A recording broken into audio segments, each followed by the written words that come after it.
Hi, I'm Anderson Brown. I want to talk to you today about philosophy of mind in general, about theories of mind. The philosophy of mind, like many areas of philosophy, many areas of theory, not just in philosophy, is characterized by a kind of situation where you have different people advocate different theories, different positions. And sometimes we think of it as a kind of zero-sum game where somebody's got to be right, somebody's got to be wrong. In human nature, we are as humans by our nature rather partisan, I think, just as such. And I think the significance of today's video is going to be to talk about that, and to also, I think, to make some points about philosophical methodology. So let me get to my PowerPoint here. Get rid of that. So much to do. Okay, and then get that thing up here. I'm just not slick about this, but let's get to it. There we go. All right. So mind is a heterogeneous concept. That's the title of this video. As I say, about the methodology of philosophy, I mean, looking at what different kinds of words mean, that's really it. Because as I often explain to people in my philosophy classes, I don't have some sort of God's eye view of anything. I don't have some sort of secret Gnostic wisdom about the nature of the universe. I'm just this guy. I'm just this person. And so it's important to also sort of point out what it is that we're doing with philosophy, how it works. We're going to, what we're going to talk about today is just sort of talking about the meanings of words. Psychology is a word, first of all, with many meanings and uses. So this first slide isn't, it's slightly different from what the rest of the presentation is going to be on, but it's something that we have to confront right away in class. We're going to talk about philosophy of mind and the metaphysics of the mind-body problem, because if I have my course is called philosophy of psychology. So if we have people coming into the class, they're wondering what it's about. It could be about a lot of different things. And so clearing that up, psychology, first bullet point, psychology is a different word than mind. Clinical psychology involves diagnosis, treatment. We've got a nursing program on our campus. I got a lot of people, and most of the people in my class are undergraduate psychology majors. So we got a lot of people who are interested in sort of clinical applications. Psychoanalysis, I think of it as something that everybody does, just looking sort of at people trying to understand what makes them tick, understand what their deal is, assessing patterns of thinking and behavior, and just in terms of coming to understanding of a person. The last bullet point on the slide, though, cognitive psychology, addressing the structure of mechanisms of thought, overlapping with other areas that we call cognitive science, including linguistics, logic, neurophysiology, evolutionary biology, anthropology, computer science, and mathematics, lots of other things. This cognitive sense is our topic. I'm talking today about different theories of mind in contemporary philosophy of mind, which as a metaphysical area of philosophy is the metaphysics of the mind-body relation. And that's really what we're talking about today. So, okay. When I say that mind is a heterogeneous concept, the methodology is to look at words. First bullet point. We can characterize philosophical method as conceptual analysis, an intellectual sounding phrase, right? Conceptual analysis must be something fancy, must be something you have to spend a lot of time learning how to do. Intellectual sounding phrase, it just refers to careful reflection on the meanings and uses of words. And in that sense, by the way, everybody's philosophy is like music. It's something that everybody does all the time. When we think about what words mean, that's just what philosophy is, what the methodology of it is. As with Socrates, when Socrates, of course, is always on about some abstract noun, generally, such as justice or beauty. Thinking then, second bullet point on the slide, about words themselves, we might consider the psychological vocabulary. There's got a set of words. These are the words that we think of, in a rough and ready way as the psychological vocabulary. The words that we use when we're doing psychology. We're talking about psychological description and explanation. Again, not psychology in some super professional or formal sense, just ordinary, everyday, quotidian psychology. We're talking about ourselves and each other, and talking about describing and explaining our behaviors and so on. So you've got the psychological vocabulary. Just think of it as a set of words. It's all the words that we think of as psychological words. Third bullet point on the slide, when I say that mind is a heterogeneous concept, what I mean is that there are two subsets of the psychological vocabulary. And if philosophy is thinking about the meanings of words, and we have two different sets of words, that's sort of two different sets of considerations. What are these two subsets of the psychological vocabulary? They are the intentional vocabulary and the phenomenal vocabulary. Two very, very different sets of words that come under this general rubric of psychological words. The main point of this short video is that failure to recognize this, that there are actually two sets of psychological words, the intentional words and the phenomenal words, has led to endless disputation based on the mistaken premise there must be one theory of mind. And the situation is exacerbated, I say there, by lingering Cartesian intuitions. I'm going to talk about that some more. If you follow me on these videos, you know that Cartesianism is sort of the slogan I use to identify the source of a lot of problems in thinking about the relationship between the mind and the body. The mind, quote unquote, and the body, right? Quote unquote, if you want. So the intentional vocabulary. The intentional vocabulary is a set of words like belief, desire, hope, fear, suspicion, expectation, etc. We can call this belief desire psychology. Since it's a very, very old way of talking, it's not really grounded in any modern science or anything like that. It's sometimes also called folk psychology. And what characterizes that? What makes these words all members of this set of words, which we call the intentional vocabulary? What puts them in that category? These psychological words are characterized by having content. You have a belief that something. You have a belief that Neptune is green. You have a desire for something. Maybe you have a desire to go to Neptune or something like that. So the metaphysical issue about intentionality is not about the specific contents of this or that intentional state. Again, introductory level philosophy students and psychology students will say that the problem is something about subjectivity or relativism, that we can't fix each other's contents. That's not really it. The problem here is the problem of mental representation itself, just the bare fact that you have a model of mind that refers to mental representation, that you have a representational theory of mind. Second bullet point, for the metaphysics of mind, the issue is the property of meaning. Having a meaning, of referring to something. The neologism would be aboutness. My belief that the planet Neptune is green is about Neptune and greenness. That's this metaphysically interesting property that the belief has. It seems to be about something else. But physical things, including humans and their parts, my hand isn't about anything. My head isn't about anything. My brain isn't about anything, and electrochemical processes happening in my brain are not about anything, any more than tables are about things or chairs are about things. It's not a physical property. And that right there, plain and simple, is what the metaphysical issue is about intentionality in the philosophy of mind. Meaning is a semantic property. It's not a physical property. A naturalized psychology would be one where, as in car mechanics and heart surgery, the account of physical causation was closed, right? Your car mechanic doesn't bring in the fuel pump goddess or the spirit of the car. It talks about your air hose and your fuel pump in a closed physical way, only referring to physical entities, processes, and properties. Any representational theory of mind fails to achieve this naturalism. That's the big, and that's really what it is. So many people sort of don't stop and pay attention to just that bare fact, that the issue here is that if you have a representational theory of mind, including an information processing model of nervous system function, by the way, that's an example of a representational theory of mind. And if that's what you're working with, then you don't have a naturalized theory. That is, your theory is not a closed physical theory. It's a theory that refers to properties like the semantic properties, or they're not the same thing as physical properties. Where you go with that or what you decide to do about that or think about that is entirely another thing. But what we're working on right now is understanding the issue.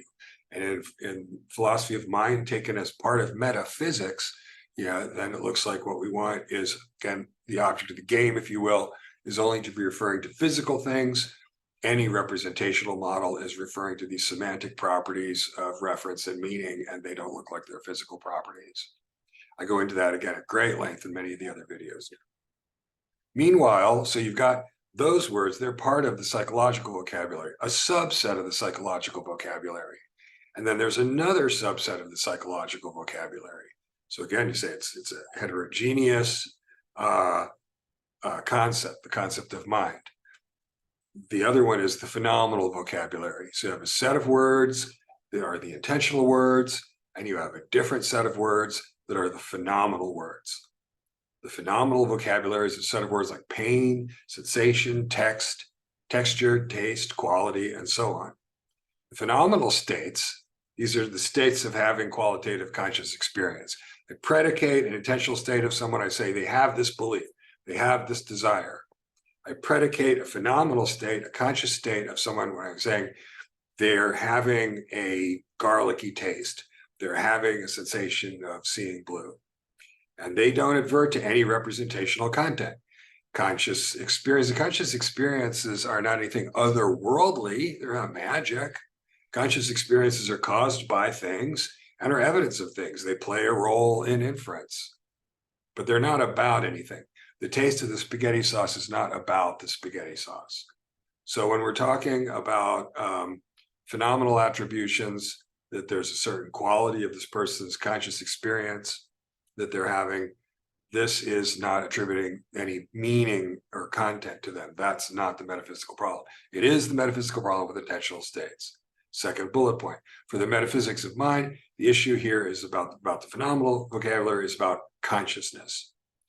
Specifically, the complete and correct physical description and explanation of, say, color perception does not include and doesn't produce any knowledge about what it's like to see color.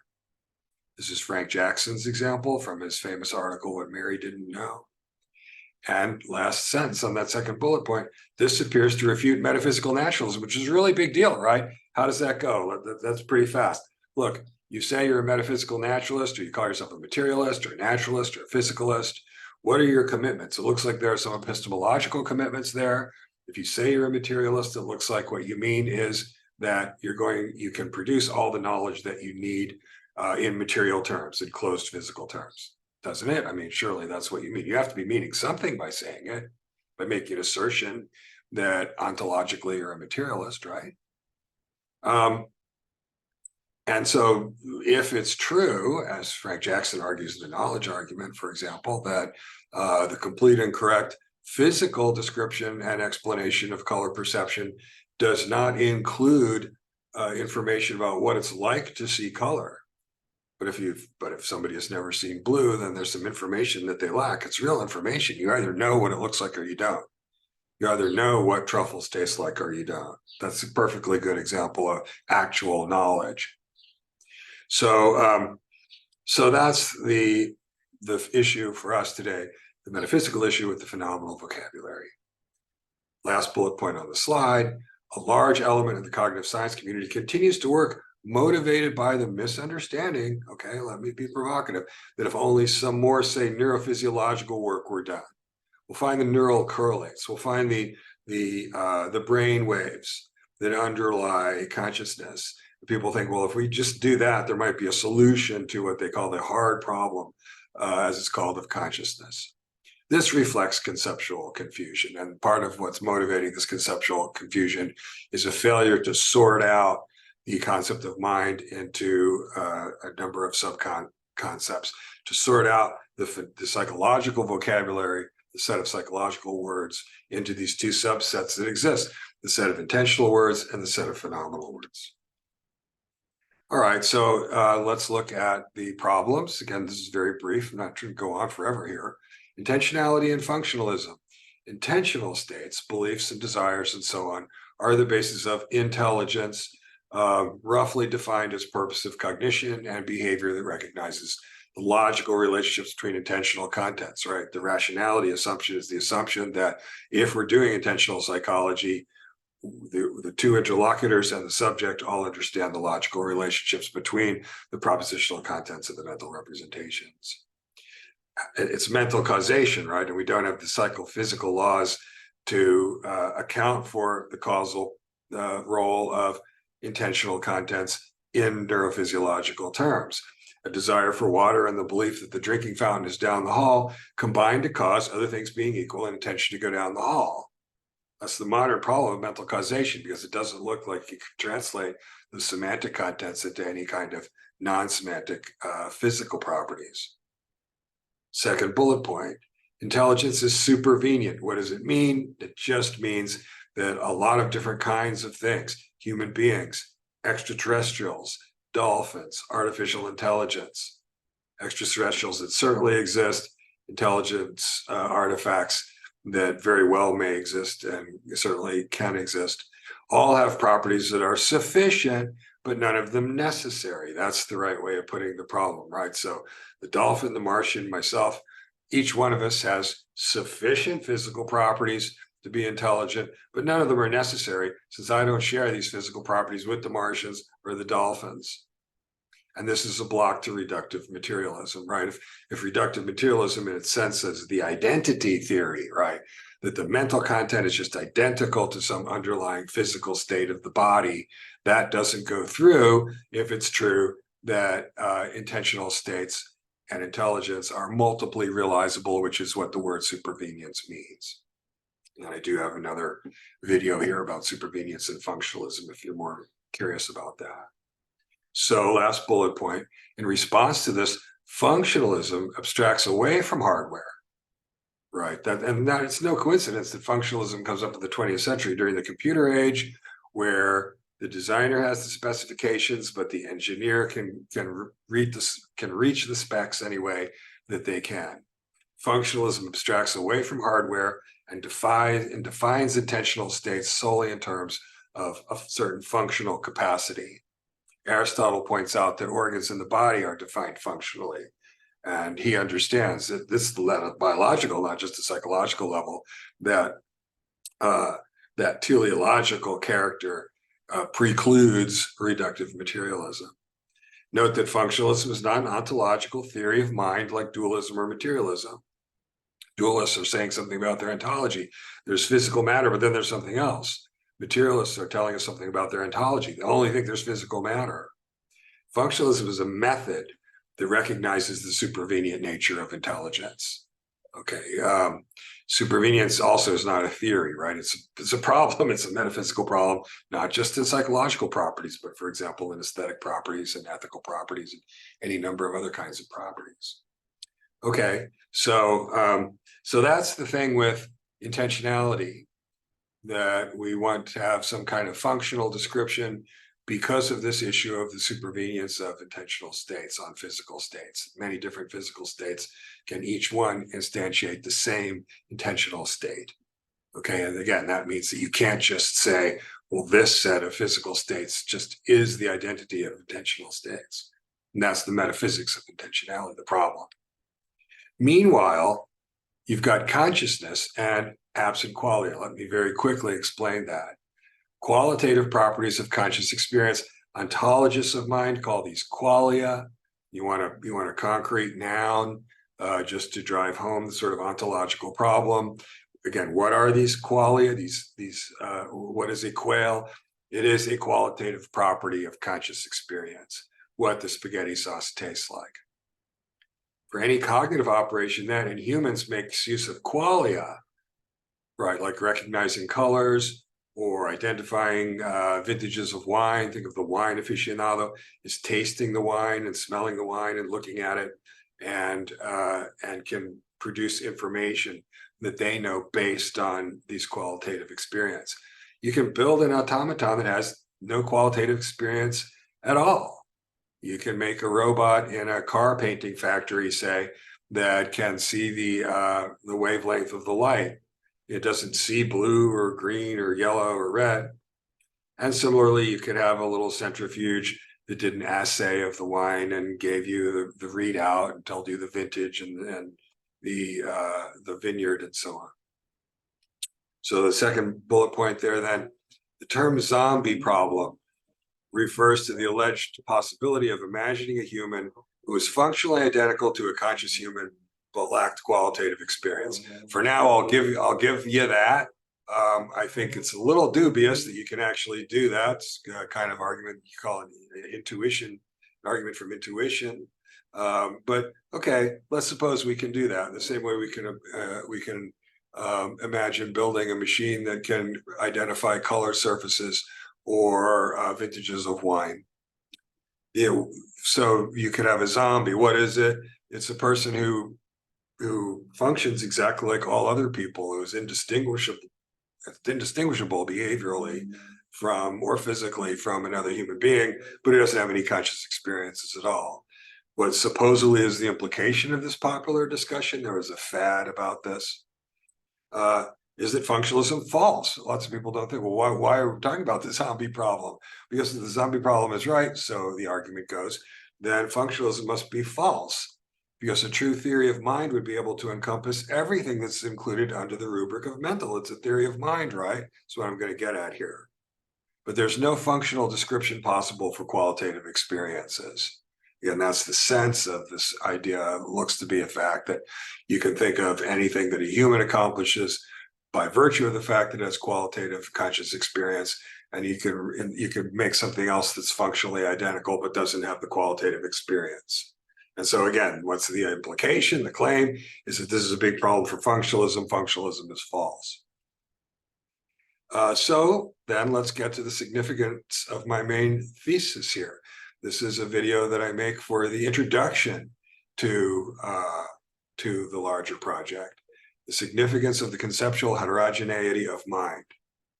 First bullet point, the alleged tension between the functional description of intelligence and the qualitative nature of conscious experience, right? Supposedly there's tension because you got intelligence can be described functionally, but consciousness cannot. The alleged tension there, though, that means that somebody's got to go, is a symptom of Cartesian confusion. In the Cartesian tradition, which identifies the mind with the self, and that's also, by the way, the source of the rampant problem we have now of people just taking the soul out and plugging in the brain and saying, look, I'm a physicalist. The brain is yourself, not the soul. It's just the same problem. This is in the Cartesian tradition, the mind is a singular counterpart to the singular body. That's something we just inherit from the battle days of Cartesian dualism. One body, one mind. Because after all, again, if you think that the mind is the self, then surely that's one thing. Kant is impressed with this. He talks about the indivisibility or the unified nature of the mind. I don't think he's right about that. But there is no mind in this traditional dualist sense. Because I'm a materialist, so I could say there's no such thing as minds. And what I mean is there's only bodies. And so what we're talking about when we talk about minds are psychological properties of bodies. In evolved naturalism, not like the one you see on the websites that say that naturalism means everything's determined, or the ones that say the brain is the self. That's schoolboy stuff. But an evolved naturalism identifies the self with the body, right? That's what you are. You are your body. And your brain's part of your body, right? So it won't do any good to say that you don't actually perceive things because your brain perceives things, for example. Again, it's conceptual confusion. We're doing philosophy and looking at the concepts and the way the words work. An evolved naturalism identifies the self with the body and identifies psychological properties as properties of bodies, which are all there are, right? According to physicalism, according to naturalism, there aren't any non-physical properties, right? Second bullet point, whereas the intentional belief desire states that constitute intelligence are supervenient, realizable in multiple bodies. Me and my favorite Martian, Flipper the dolphin, and Commander Data can all have the same set of beliefs and desires about the planet Neptune. But the phenomenal states that constitute consciousness are not. Okay, they're not. This is a source of great confusion. To use the jargon, I just half jokingly, hyper-chauvinistic, right? That is to say, the mental state just is, its identity theory is true, identical to the physical, underlying physical state, type-to-type identity between the body and the qualitative experience. The spaghetti sauce tastes like that to you because you have that body. that precise one that you do. Doesn't mean the experiences of other humans, for example, are mysterious, particularly, since they have bodies that are very similar to yours, but they're not identical.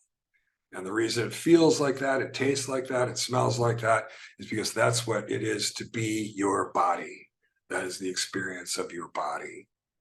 Okay? And that's not supervenient. That's not multiply realizable. That's why you can't have a functional account of that. So you have one theory for intelligence, another one for consciousness. That's a bunch of progress if that's right? Because again, notice it shows the theory of mind is not a zero-sum game, because psychology is heterogeneous. And so what we're going to need are explanations for a number of different things that come under our general rubric of psychology. First bullet point, the world is full of active, autonomous, goal-directed systems that respect logical relationships between states of affairs, not just life, right? Not just organic life, not just biological organisms. There are lots of goal-directed systems in the world, and these include various examples of AI, such as, for example, thermostats. The thermostat believes that everything's just right, or it's too cold, right? And it's responsive to its environment, depending on the sensitivity that it has. And yeah, that is what intelligence is, and it's nothing more than that. There are levels of complexity.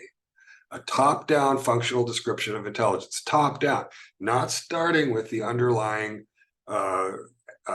contingent physical structure of some specific thing, but a top-down functional description of intelligence, functional psychology that abstracts away from hardware.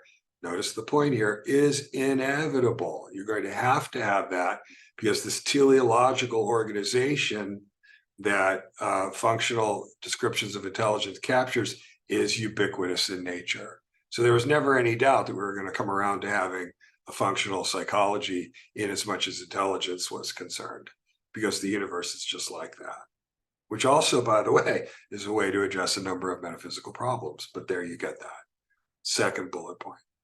The world is also full of evolved replicating organisms that are exquisitely sensitive and reactive to their environments, products of the law of effect, as Darwin noticed, that positive outcomes reinforce, negative outcomes extinguish.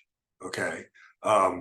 Are these two things connected? Yeah, sure they are. I mean, in a sense, you can think of intelligence as an extreme evolution of consciousness, but that's another story. Right now, what we want to see is there's nothing immaterial about consciousness. And by the way, conscious artifacts are a theoretical possibility. Consciousness is a property of certain physical bodies. I'm a physical body, all and only physical, and I'm conscious. And then so ipso facto, that does mean, if it's true, that any other physical body that had the relevantly similar causal properties would also be conscious. But the psychology of consciousness is not the logos of the psyche of consciousness is not the same as the psychology of intelligence.